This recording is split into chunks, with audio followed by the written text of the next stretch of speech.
You cannot begin to imagine in how many ways the world is the opposite of what you have been taught to believe. You see the guy who sells drugs to willing customers so he can feed his family as the scum of the earth, while you see the hypocrite who gives away stolen money in the name of government as a saint. You see the guy who tries to avoid being robbed by the federal thugs as a crook and a tax cheat, but see as virtuous the politician who gives away the same stolen loot to people to whom it does not belong. You see the cop as a good guy when he drags a man away from his friends and family and throws him in prison for 10 years for smoking a leaf. And you see anyone who defends himself from such barbaric fascism as the lowest form of life, a cop killer. In reality, most drug dealers are more virtuous than any government social worker, and prostitutes have far less to be ashamed of than political whores, because they trade only with what is rightfully theirs, and only with those who want to trade with them. The upstanding, church-going, law-abiding, tax-paying citizen who votes Democrat or Republican is far more despicable and a bigger threat to humanity than the most promiscuous, lazy, drug-snorting hippie. Why? Because the hippie is willing to let others be free, and the voter is not. The damage done to society by bad habits and loose morality is nothing compared to the damage done to society by the self-righteous violence committed in the name of the state. You imagine yourselves to be charitable and tolerant when you are nothing of the sort. Even the Nazis had table manners and proper etiquette when they weren't killing people. You think you're good people because you say please and thank you? You think sitting in that big building on Sunday makes you noble and righteous? The difference between you and a common thief is that the thief has the honesty to commit the crime himself, while you whine for government to do your stealing for you. The difference between you and the street thug is that the thug is open about the violence he commits, while you let others forcibly control your neighbors on your behalf. You advocate theft, harassment, assault, and even murder, but accept no responsibility for doing so. You old folks want the government to steal from your kids so you can get your monthly check. You parents want all your neighbors to be robbed to pay for your kids' schooling. You all vote for whichever crook promises to steal money from other people to pay for what you want. You demand that those people who engage in behaviors you don't approve of be dragged off and locked up, but feel no guilt for the countless lives your whims have destroyed. You even call the government thugs your representatives, and yet you never take responsibility for the evil they commit. You proudly support the troops as they kill whomever the liars in D.C. tell them to kill, and you feel good about it. You call yourselves Christians or Jews or claim to follow some other religion, but the truth is what you call your religion is empty window dressing. What you truly worship, the God you really bow to, what you really believe in is the state. Thou shalt not steal, thou shalt not murder, unless you can do it by way of government. Then it's just fine, isn't it? If you call it taxation and war, it stops being a sin, right? After all, it was only your God that said you shouldn't steal and murder, but the state said it was okay. It's pretty obvious which one outranks the other in your minds. Despite all the churches, synagogues, and mosques we see around us, this nation has one God and only one God, and that God is called government. Jesus taught nonviolence and told you to love your neighbor, but the state encourages you to vote for people who will use the violence of government to butt into every aspect of everyone else's life. Which do you believe? To those about to stone a woman who had committed adultery, Jesus said, "Let him who is without sin cast the first stone." But the state says it's perfectly fine to lock someone up if they do something you find distasteful, such as prostitution. Which do you believe? The Christian God says, "Thou shalt not covet," but coveting is the lifeblood of the beast that is the state. You are taught to resent, despise, and hate anyone who has anything you don't have. You clamor for the state to tear other people down, steal their property, and give it to you. And you call that fairness. The Bible calls it coveting and stealing. You are not Christians. You are not Jews. You are not Muslims. and you certainly aren't atheists. You all have the same God, and its name is government. You're all members of the most evil, insane, destructive cult in history. If there ever was a devil, the state is it, and you worship it with all your heart and soul. You pray to it to solve every problem, to satisfy all your needs, to smite your enemies, and to shower its blessings upon you. You worship what Nietzsche called the coldest of all cold monsters, and you hate those of us who don't. To you, the greatest sin is disobeying your God, breaking the law, you call it, as if anyone could possibly have any moral obligation to obey the arbitrary commands and demands of the corrupt, lying, delusional megalomaniacs who infest this despicable town. Even your ministers, priests, and rabbis, more often than not, are traitors to their own religions, teaching that the commands of human authority should supersede adherence to the laws of the gods they say they believe in. Several years ago, I heard one pompous evangelical jackass in particular pontificating on the radio that anyone who disobeys the civil authority, be it a king or any other government, is engaging in rebellion against God. Those were the exact words he used. What if the government is doing something wrong? Well, this salesman for Satan opined, that is the business of those in government, and you are still obligated to obey. Everywhere you turn, be it the state or the church, the media or the schools, you are taught one thing above all else, the virtue of subjugating yourselves to mortals who claim to have the right to rule you. It is sickening the reverence with which you speak of the liars and thieves whose feet are so firmly planted on your necks.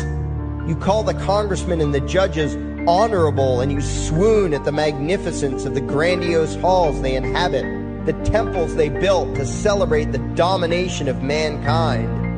You feel pride at being able to say you once shook a senator's hand or saw the president in person. Ah, yes, the grand deity himself, His Royal Highness, the President of the United States of America.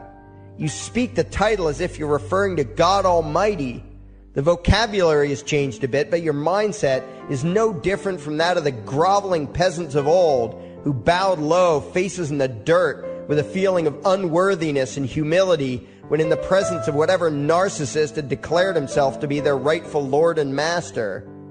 The truth of the matter, back then and today, is that these parasites who call themselves leaders are not superior beings. They are not great men and women. They are not honorable. They're not even average. The people who earn an honest living, from sophisticated millionaire entrepreneurs to illiterate day laborers doing the most menial tasks you can imagine, those people deserve your respect. Those people you should treat with courtesy and civility. But the frauds who claim the right to rule you and demand your subservience and obedience, they deserve only your scorn and contempt. Those who seek so-called high office are the lowest of the low. They may dress better, have larger vocabularies, and do a better job of planning out and executing their schemes, but they are no better than pickpockets, muggers, and carjackers.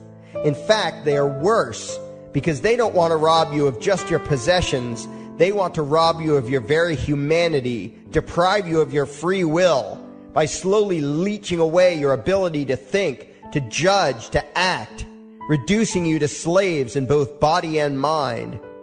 And still you persist in calling them leaders. Leaders? Where is it that you think you're going exactly that would require you to have a leader?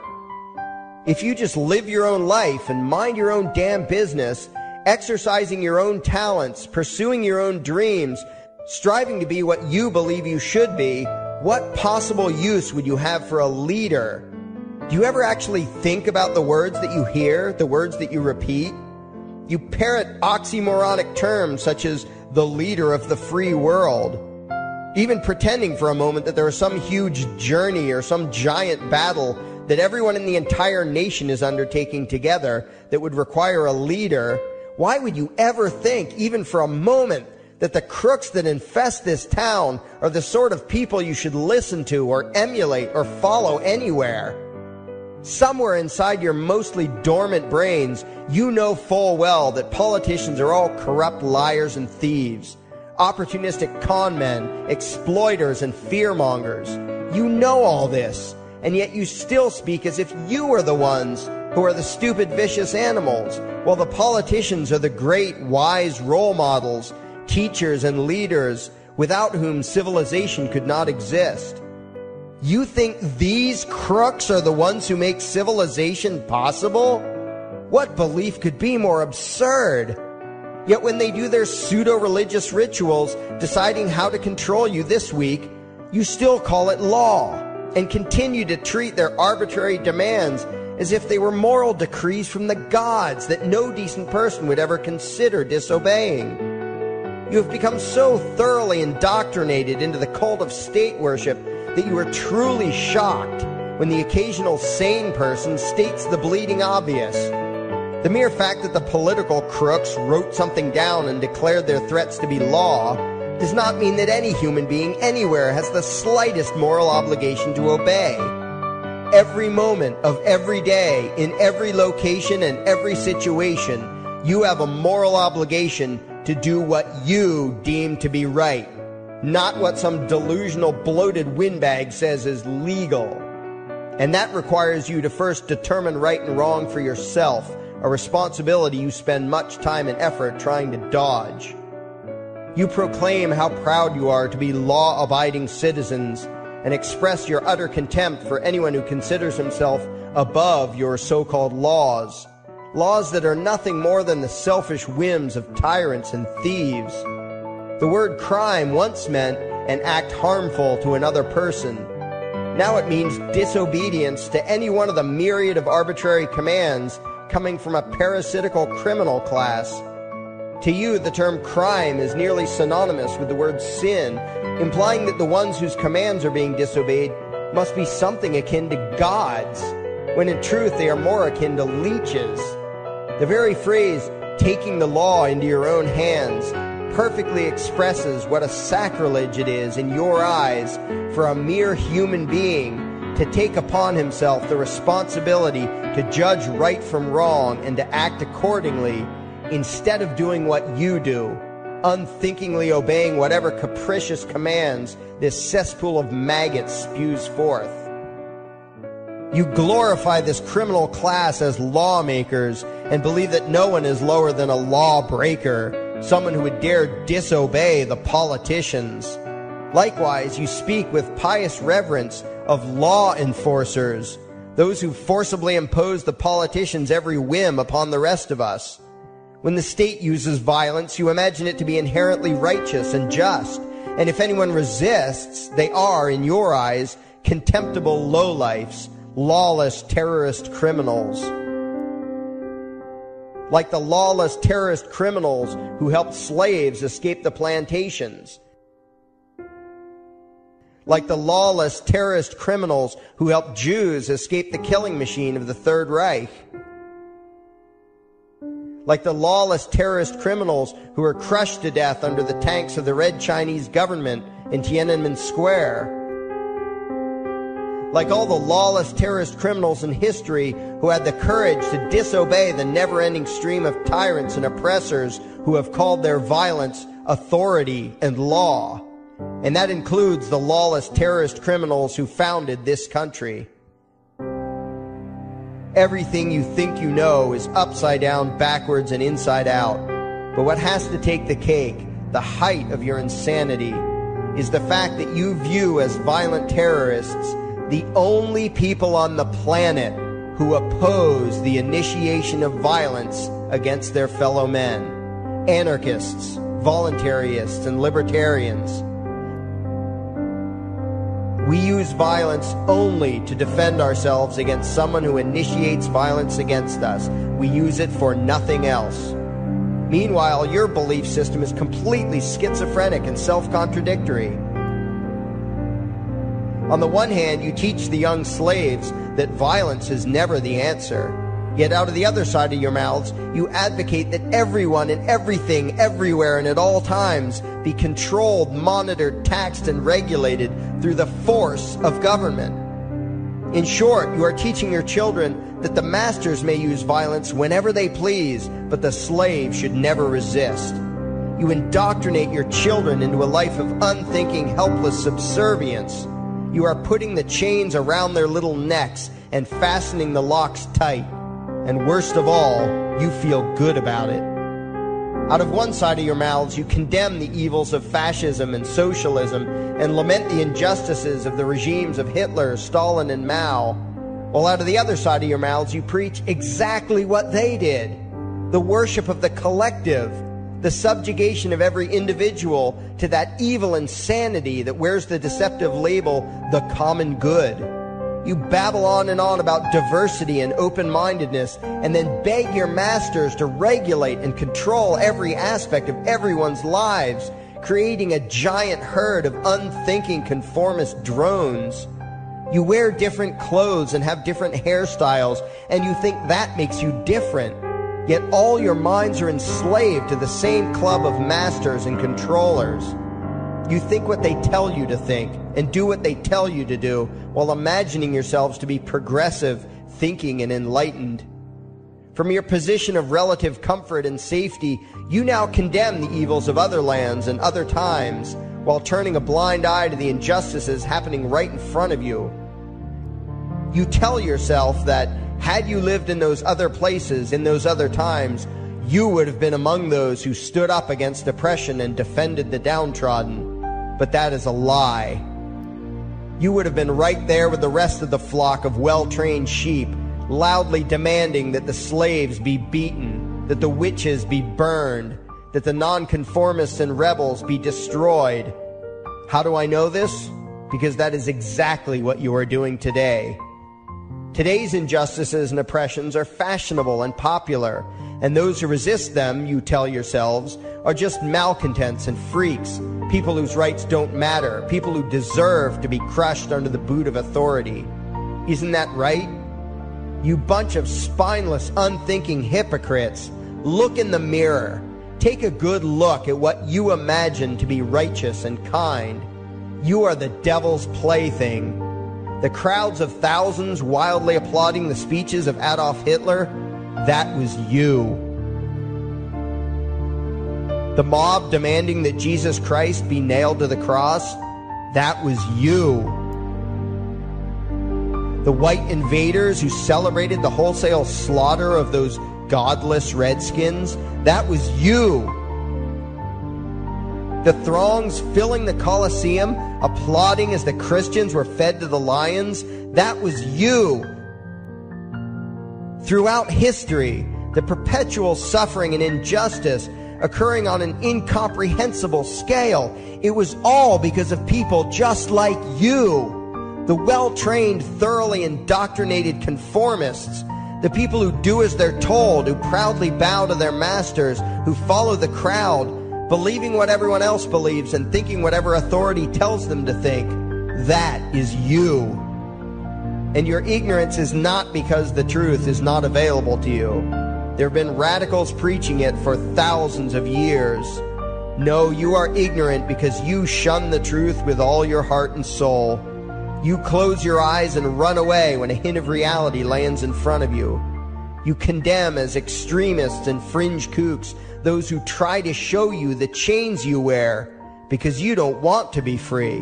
You don't even want to be human. Responsibility and reality scare the hell out of you, so you cling tightly to your own enslavement and lash out at any who seek to free you from it. When someone opens the door to your cage, you cower back in the corner and yell, "Close it, close it." Well, some of us are finished with trying to save you. We've wasted enough effort trying to convince you that you should be free. All you ever do is spout back what your masters have taught you, that being free only leads to chaos and destruction, while being obedient and subservient leads to peace and prosperity. There are none so blind as those who will not see. And you nation of sheep, would rather die than see the truth.